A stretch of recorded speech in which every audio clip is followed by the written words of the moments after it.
इतना साहस है कि लंकेश के रहते इस पवित्र धनुष को अपने पवित्र हाथों से छूने का दुस्साहस भी कर सके।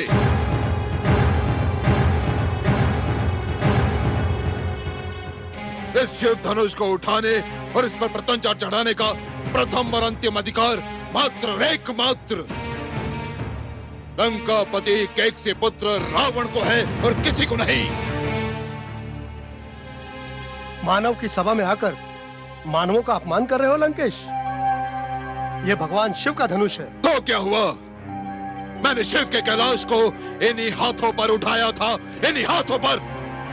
इस धनुष को तो मैं तिनके के समान उठा लूंगा। ये तुम नहीं, तुम्हारा अहंकार बोल रहा है। क्या कहा तुमने? क्या कहा? अभी आप सब देख लेंगे कि जो लंकापति रावण कहता है वही करके दिखाता है, वही करके दिखाता है।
लंकापति रावण पर हंसने का दुस्साहस ना करो मूर्खो, अन्यथा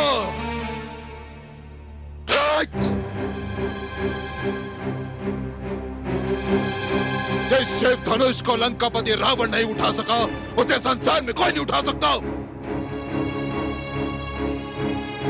मिथिला नरेश जनक, मुझे आपसे सहानुभूति है। अशुभ बोलने के लिए क्षमा चाहता हूं, परंतु अब आपकी पुत्री सीता जीवन भर अविवाहित रहेगी, बिन ब्याही रहेगी।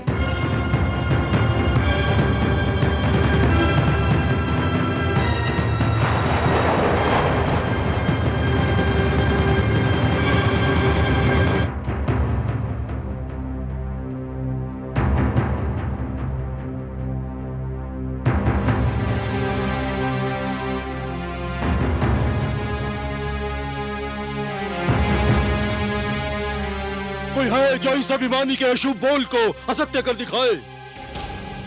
आगे बढ़ो वीरों और सिद्ध कर दो कि इस देश में वीरों की कोई कमी नहीं।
क्या अनर्थ हो गया।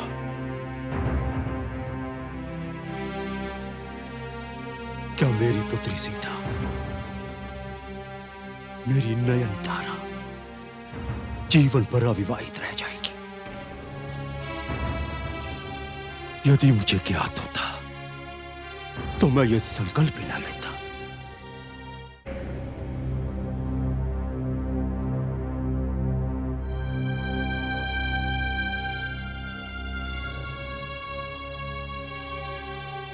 इस शिवधनुष को मेरी पुत्री सीता बाल्यकाल में हंसते हंसते उठा लिया करती थी। उसे आज उसे कोई टस से मस भी नहीं कर सका। मुझे ज्ञात नहीं था कि यह धरती वीरों से रिक्त हो गई है। सभी क्षत्रिय नपुंसक निकलेंगे। बस कीजिए मिथिलेश, बस कीजिए। आपको समस्त क्षत्रियों का अपमान करने का कोई अधिकार नहीं है। ईश्वर की सौगंध, यदि मेरे ज्येष्ठ भ्राता श्री राम और गुरु विश्वामित्र यहां नहीं होते तो मैं ये धनुष तो क्या हिमालय को भी उठाकर दूर फेंक देता। आकाश में कड़कती हुई बिजली को अपने हाथों में थामकर दो टुकड़ों में कर देता। नभ में चलते हुए तारों को इन हाथों में दबाकर मसल कर रख देता। आपने क्षत्रियों का शौर्य देखा कहां है मिथिलेश? नहीं अनुज, मिथिलेश हमारे आदर योग्य हैं। उन्होंने जो कुछ कहा वो किसी को अपमानित करने के लिए नहीं, ये तो एक पिता की व्यथा है। क्षमा मिथिलेश।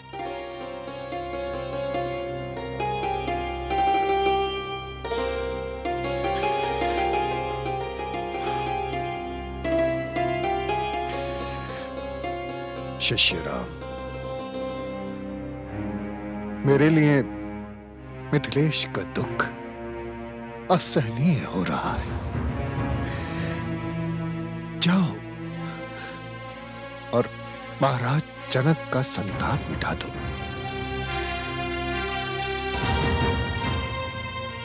ये मेरा आदेश है। उठाओ धनुष और उसकी प्रत्यंचा चढ़ा दो। विजयी भव।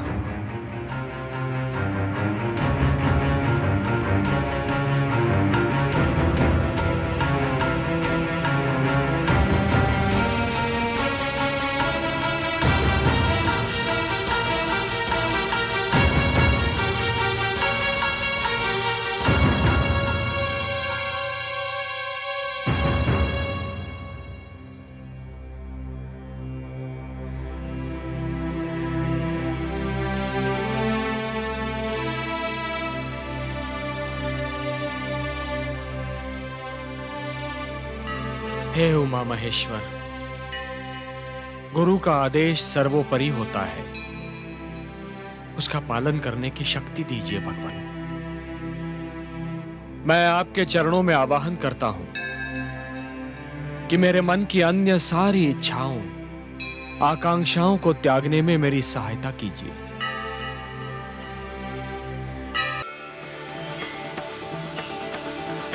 ओम नमः पार्वती पतये हर हर महादेव।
ऐसी विचित्र ध्वनि है जिसने धरती आकाश सबको हिला दिया है।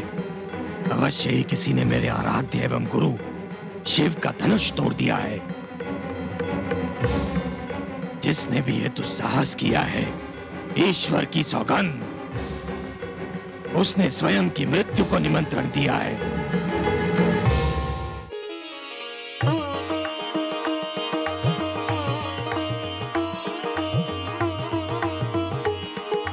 हे देवाधिदेव, आपको कोटि कोटि धन्यवाद।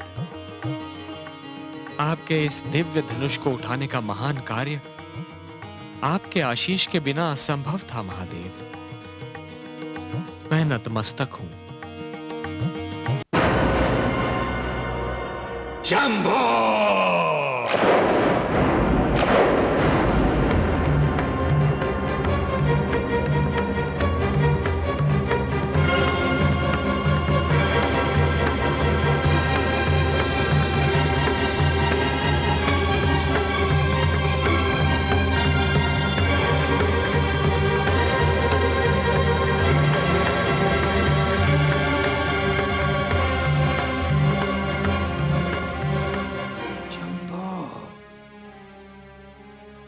कौन है ये दुस्साहसी? कौन है? जनक! ऋषिवर,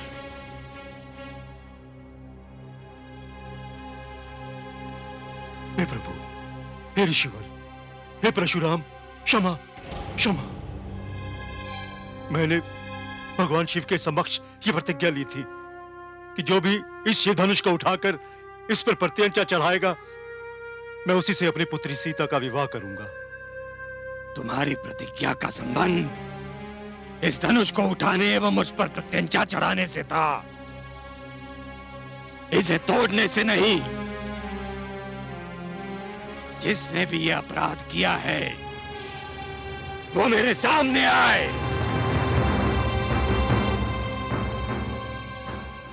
ऋषिवर, यदि यह अपराध था तो वो अपराधी ये दशरथ नंदन राम है। किंतु मेरा विश्वास कीजिए ऋषिवर, मैंने यह अपराध जानबूझकर नहीं किया है। प्रत्यंचा चढ़ाने की चेष्टा में धनुष मुझसे टूट गया। यदि आपको इससे दुख पहुंचा है तो क्षमा प्रार्थी हूं।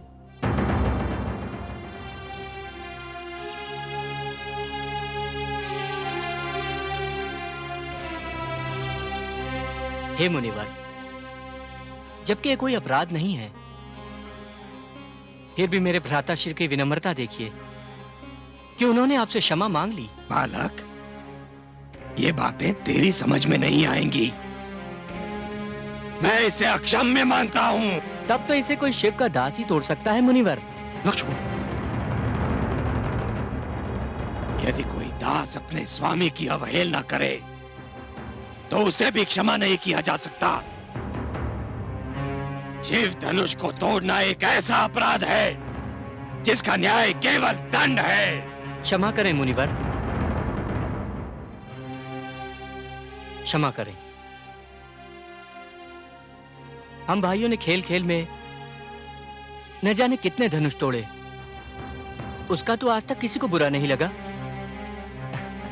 इस धनुष में ऐसी क्या विशेषता है जो आप इतना क्रोधित हो रहे हैं? मिथिलेश के भंडार में न जाने कब से ये यूं ही पड़ा हुआ था। क्या हुआ जो प्रत्यंचा चढ़ाने से टूट गया?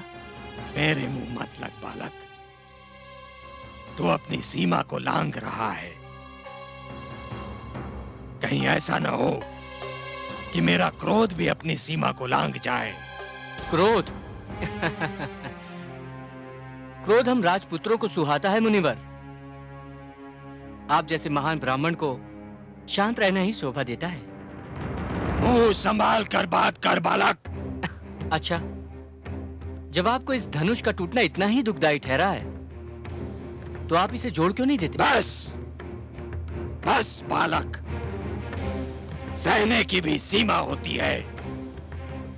तू कदाचित मेरे अतीत से अनभिज्ञ है। अनभिज्ञ नहीं हूं मुनिवर, इसीलिए तो आपसे कह रहा हूं कि जब आपके पिता के तप से आपकी माता का कटा हुआ सिर जुड़ सकता है, तो आपके पराक्रम से ये धनुष भी जुड़ सकता है। उद्दंड! क्षमा ऋषिवर, क्षमा। मेरे अनुज को क्षमा कर दीजिए। लाड़ प्यार से बिगड़े हुए इस राजकिशोर को तो मैं क्षमा कर सकता हूं, किंतु तुम्हें नहीं कर सकता। तुमने मेरे आराध्य शिव का धनुष तोड़ने का जघन्य अपराध किया है। मैंने इस धरती पर 21 बार क्षत्रियों का विनाश किया है, किंतु लगता है कि अब भी मेरा संकल्प पूर्ण नहीं हुआ। आज मेरे हाथों एक और क्षत्रिय मारा जाएगा।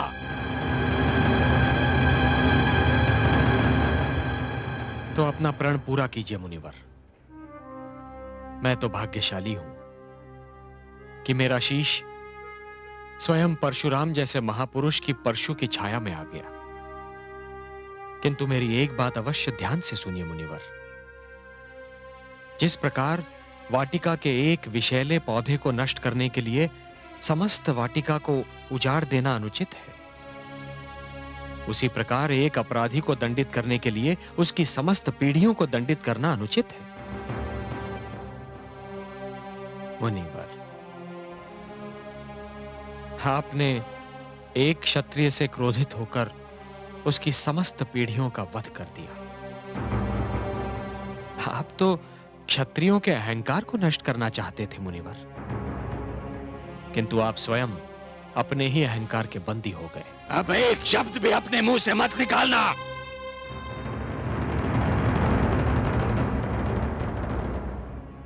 क्यों मुनिवर? इसलिए कि मेरे शब्दों में आपके परशु से भी अधिक धार है।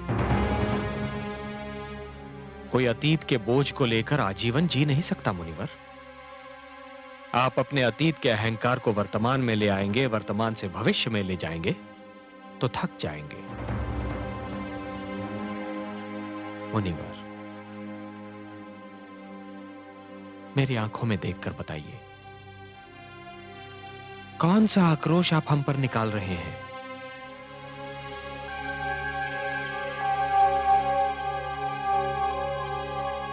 आदेश दीजिए मुनिवर। संभवतः तुम सत्य कह रहे हो रघुनंदन।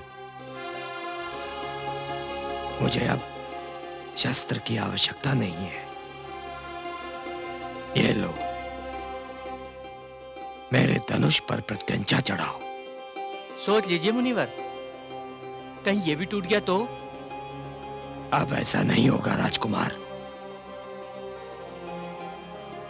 शिव धनुष के टूटने में एक संकेत था जिसे मैंने समझ लिया है। लो,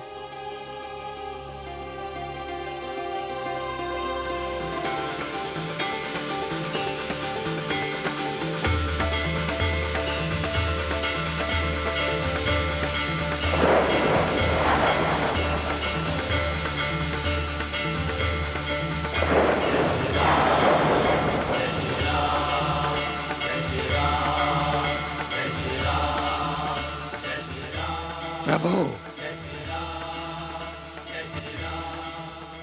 प्रभु, राम अवतार आ गया है। हे नरश्रेष्ठ, मुझसे सचमुच भूल हो गई थी। अब मैं अपने अतीत के अहंकार से उतर गया हूं।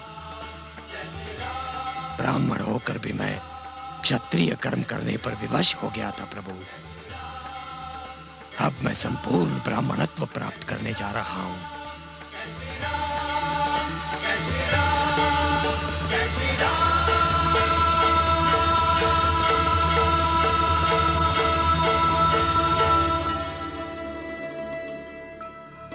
आओ पुत्री।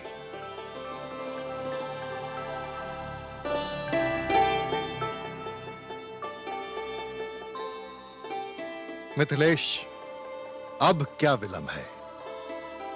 शुभ समाचार अयोध्या पहुंचा दें और महाराज दशरथ से कहें कि शीघ्र ही बारात लेकर जनकपुरी आ जाएं। लग्न पत्रिका लेकर मैं स्वयं अयोध्या जाऊंगा।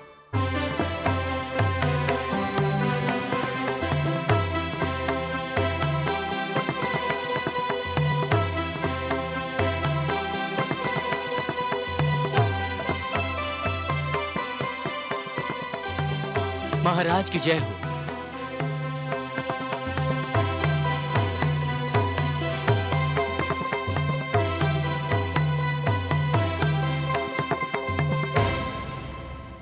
मिथिला राज्य के कुलगुरु ऋषि शतानंद महाराज से मिलना चाहते हैं। उन्हें सादर यहाँ लेकर आओ।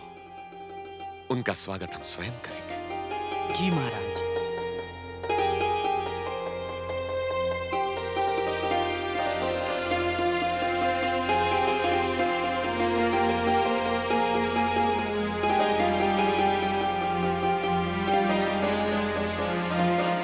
स्वागत है महर्षि।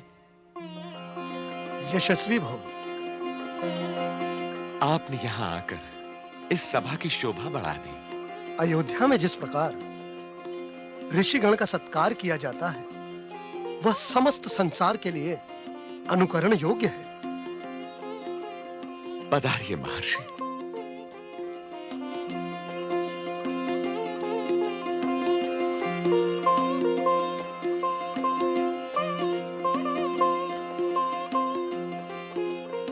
आइए महर्षि। नहीं नहीं अहिल्या पुत्र, तुम्हारा स्थान मेरे चरणों में नहीं, मेरे हृदय में है।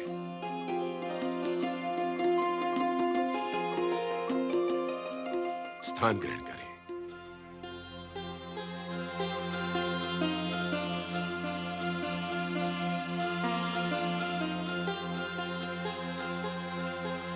विराजिए ऋषिवर।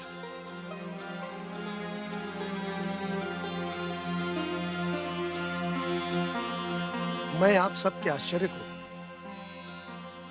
एक शुभ समाचार द्वारा समाप्त करना चाहता हूं। आप सबको यह जानकर अत्यंत हर्ष होगा कि दशरथ नंदन श्री राम ने शिव धनुष तोड़कर जनक नंदिनी राजकुमारी सीता को वधु रूप में प्राप्त किया है।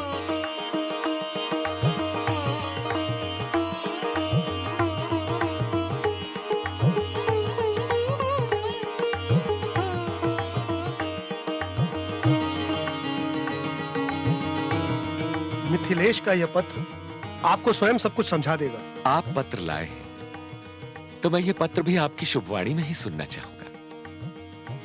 कृपया पढ़कर सुना दें। अयोध्या नरेश की सेवा में मिथिला नरेश का सादर प्रणाम। महाराज, अयोध्या और मिथिला के बीच गंगा माता अब तक सीमा रेखा का कार्य कर रही थी, परंतु अब माता ने दोनों को एक करने का निर्णय ले लिया है। अयोध्या और मिथिला सदा से एक दूसरे के मित्र हैं, परंतु आपके सुपुत्र श्री राम और मेरी सुपुत्री अब इस मित्रता को संसार के सबसे सुंदर नाते में बदलने जा रहे हैं।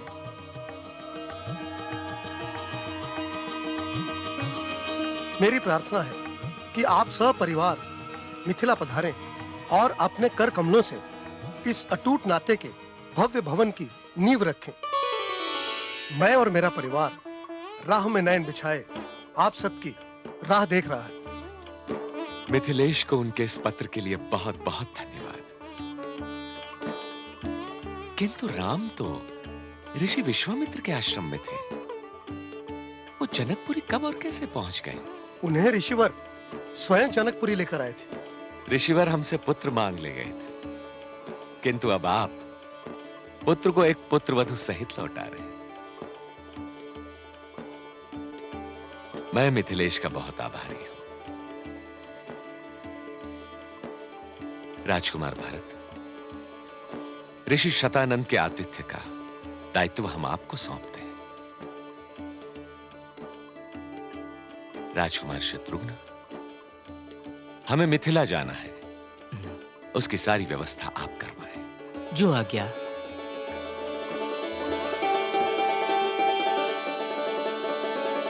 धाई माँ, धाई माँ, धाई माँ, आप कहाँ हैं? धाई माँ, धाई माँ, आज मैं बहुत प्रसन्न हूँ। धाई माँ, आज मैं बहुत बहुत प्रसन्न हूँ। अरे ऐसा क्या हो गया पुत्री, फूली नहीं समा रही हो? क्या घट गया ऐसा? कुछ ऐसा घटा है धाई माँ जिसके कारण मेरी प्रसन्नता की कोई सीमा ही नहीं रही है। धाई माँ, आप जानती हैं हम मिथिला जा रहे हैं। मिथिला जा रहे हैं? हाँ। क्यों? क्योंकि धाई माँ, वहाँ मेरे पुत्र राम और जनक दुलारी का विवाह होने वाला है। तो मैं क्या करूं? धाई माँ, मैं मिथिला जाऊंगी तो आप भी तो साथ चलेंगी ना? धाई माँ, मेरे राम का विवाह होने जा रहा है। तुम्हारे पुत्र राम का विवाह हो रहा है, मेरे पुत्र भरत का नहीं।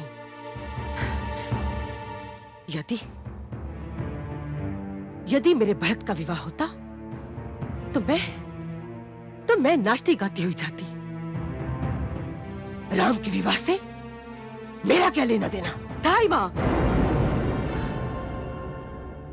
क्योंकि आज मैं बहुत प्रसन्न हूँ, इसलिए आपकी अशिष्टता को क्षमा कर रही हूँ। आप नहीं जाना चाहती है तो मत जाइए, मैं अवश्य जाऊंगी। आपके भाग्य में तो राम का विवाह देखना ही नहीं लिखा है, तो मैं क्या कर सकती हूँ?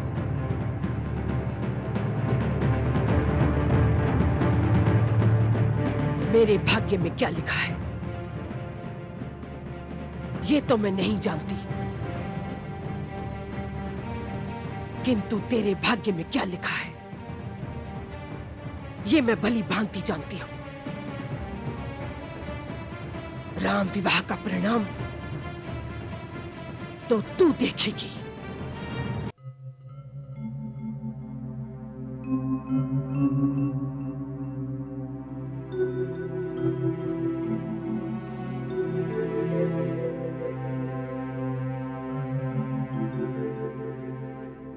राजन, ऋषिवर आप?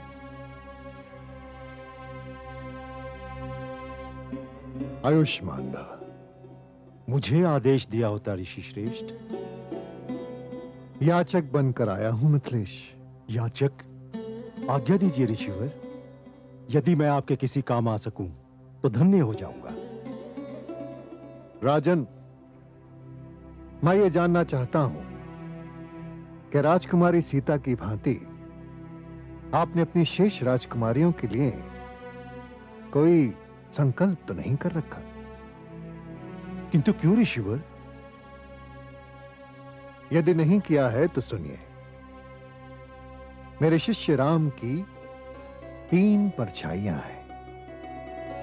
अयोध्या नरेश के शेष 3 पुत्र लक्ष्मण, भरत और शत्रुघ्न राम की परछाइयों के समान है। मैंने आपकी शेष 3 राजकुमारियों को देखा है। वो सब गुणवंती, सुंदर और सुशील हैं। यदि आपकी अनुमति हो तो मैं महाराज दशरथ को लक्ष्मण के लिए उर्मिला, भरत के लिए मांडवी और शत्रुघ्न के लिए श्रुति कीर्ति का हाथ मांगने का परामर्श दूं? आपने एक वाक्य से मेरे जीवन की सारी चिंताओं को हर लिया।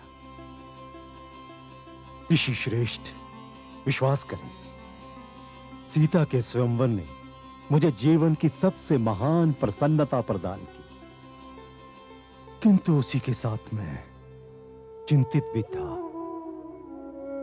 चिंतित इसलिए था कि मेरी सीता को योग्य वर ही नहीं, सर्वश्रेष्ठ वर मिल गया, किंतु मेरी शेष राजकुमारियों को योग्य वर मिल सकेंगे?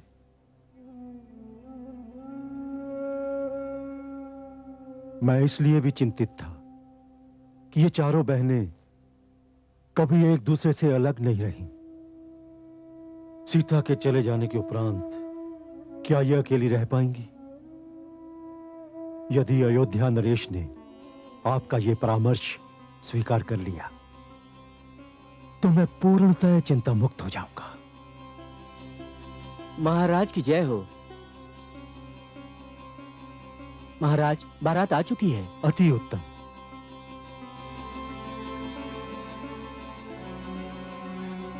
राजन, आप निश्चिंत रहें। मुझे विश्वास है कि महाराज दशरथ मेरे परामर्श को अनदेखी नहीं करेंगे। आप बारात का स्वागत कीजिए। मैं राम और लक्ष्मण को सूचना देता हूं। धन्यवाद ऋषिवर। यशस्वी भव। धन्यवाद।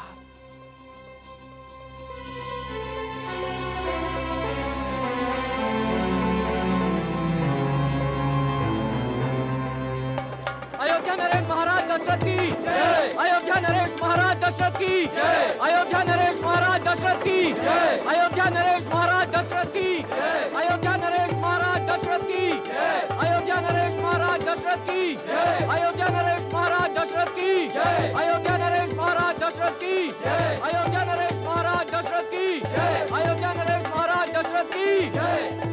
ऋषिवर, आज आपने यहाँ पधार कर पूरे संसार में जनकपुरी के मान में वृद्धि कर दी। यशस्वी भाव, आयुष्मान भाव। महाराज,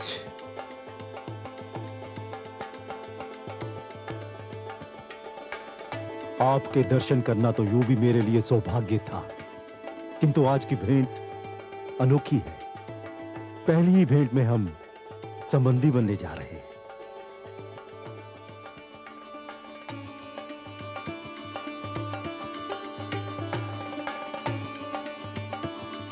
राजन, राम और लक्ष्मण से तो आप मिल ही चुके हैं। ये मेरे शेष दो पुत्र भरत और शत्रुघ्न हैं। आयुष्मान भव।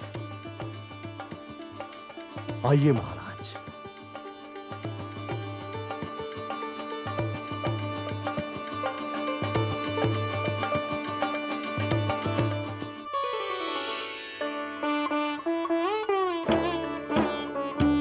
यशस्वी भाव।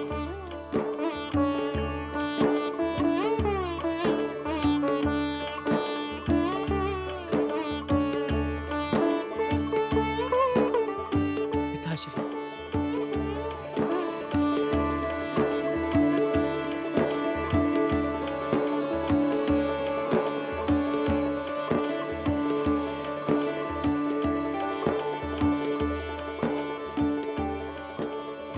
आयुष्मान भव।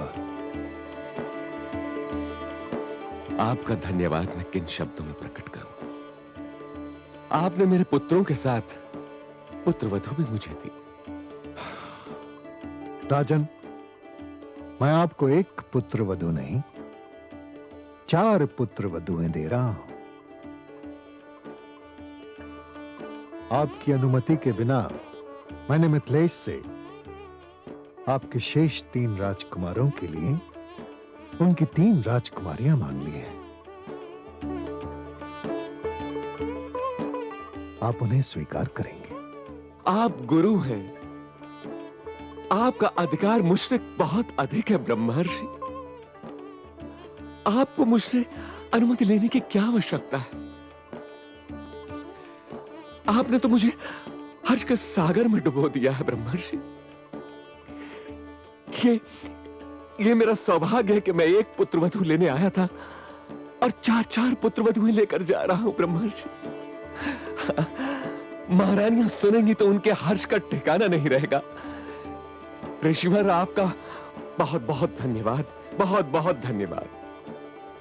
तो फिर आप एक नहीं 4 विवाहों की व्यवस्था कीजिए।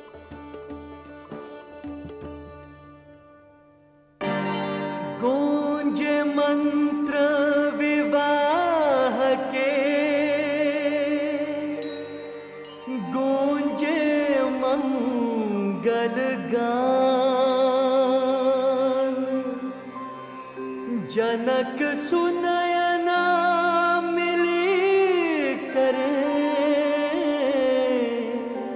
सिय को कन्यादान।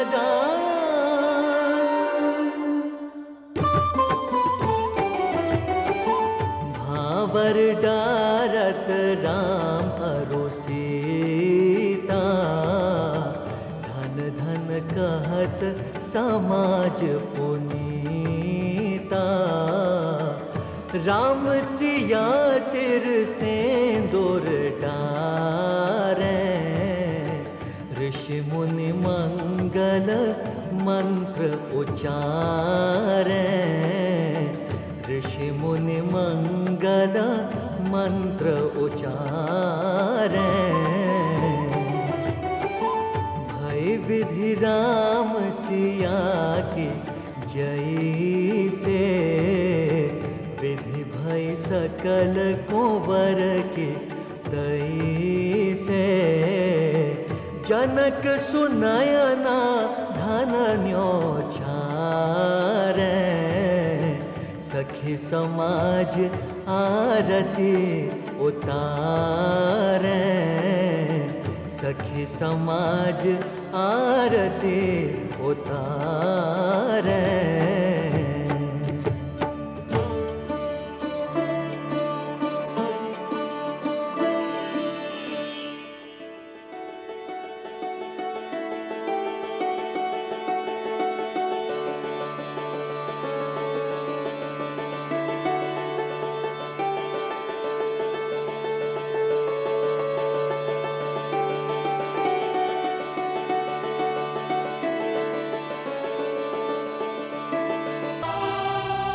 महाराज,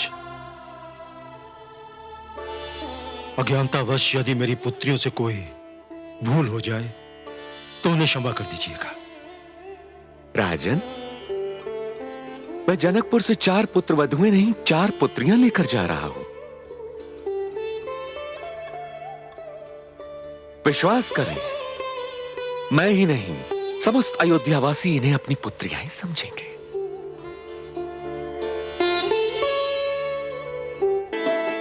महारानी की जय हो। जनकपुरी से एक दूत अयोध्या नरेश का संदेश लेकर आया है। भेज दो उसे। जो आज्ञा।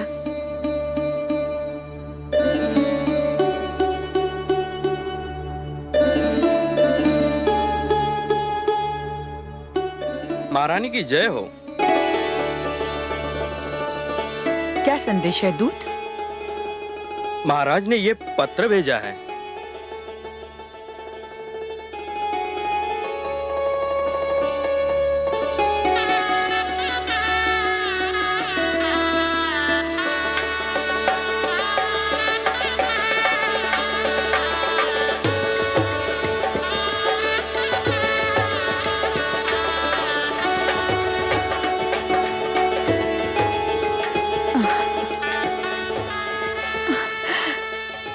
बहुत ही शुभ संदेश है।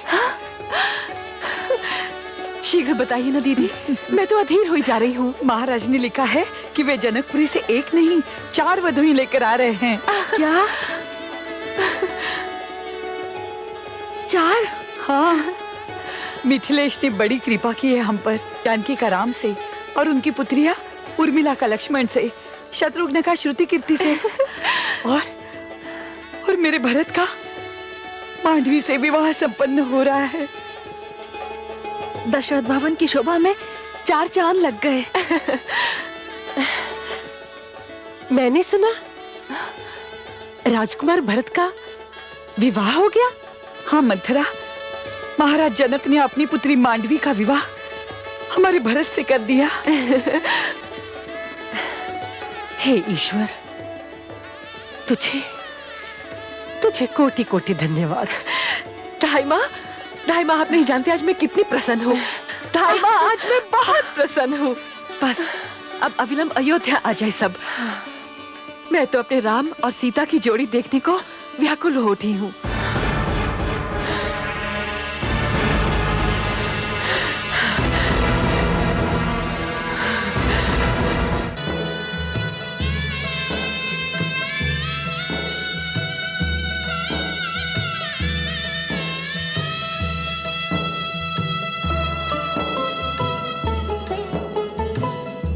जनक और महारानी सुनैना भरे नयन मुख आवे न बैना।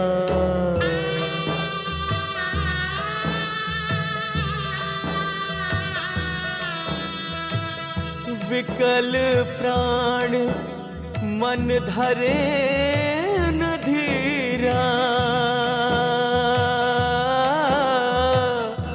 को न जाने जनक की पीरा, को न जाने जनक की पीरा।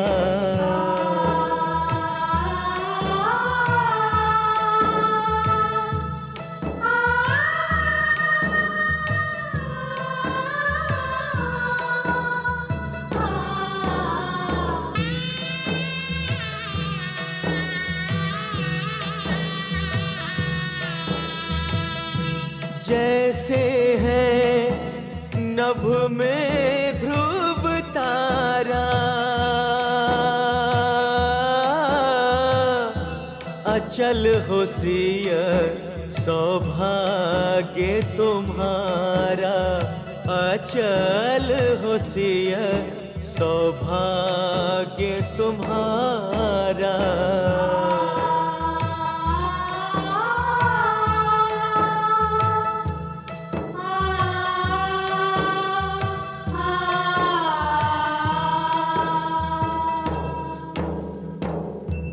जाओ सिया ससुराल सिधारो, पुष्प खिले जहां तुम पग धारो। ससुर सास पितु मात समाना, दो ऐसे ज्यों वेद पुराणा, दो ऐसे ज्यों वेद पुराणा।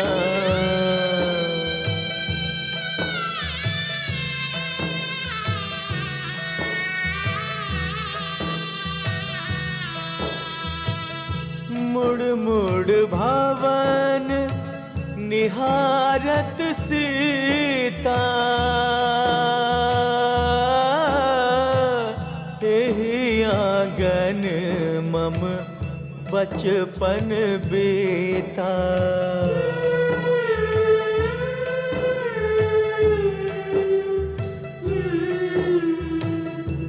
अंतिम एक विनय सुन लीजिए, भई जो भूल क्षमा कर दीजिए, भई जो भूल क्षमा कर दीजिए।